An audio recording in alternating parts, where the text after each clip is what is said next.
La liberté, après 1 an et demi isolé du monde.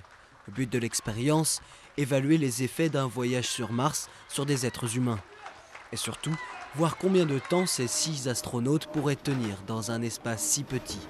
L'équipe, composée d'un Chinois, d'un Italien, d'un Français et de 3 Russes, a été enfermée dans cette capsule en juin 2010. Depuis, elle n'a pas bougé de ce parking du centre spatial russe. L'une de nos inquiétudes était que ce groupe finirait par s'ennuyer, qu'il y aurait plus de conflits et de frictions que ce qu'on a vu en fait.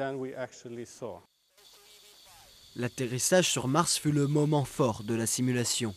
L'équipe en combinaison a pu marcher et rapporter des échantillons comme s'ils étaient vraiment sur la planète rouge. Mais tout n'a pas toujours été aussi rose. Aujourd'hui, on n'a plus de lumière.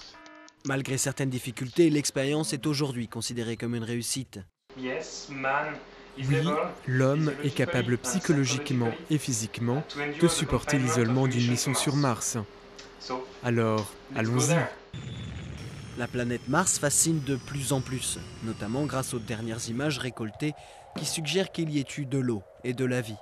Mais malgré l'expérience Mars 500, un vrai voyage sur Mars ne devrait pas se produire avant longtemps.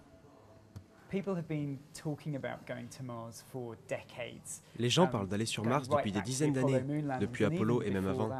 Je pense que pour être réaliste, il va falloir encore plusieurs dizaines d'années avant qu'on puisse y envoyer des gens. Ils vont maintenant devoir suivre des traitements psychologiques et médicaux pendant 1 semaine pour s'assurer de leur santé.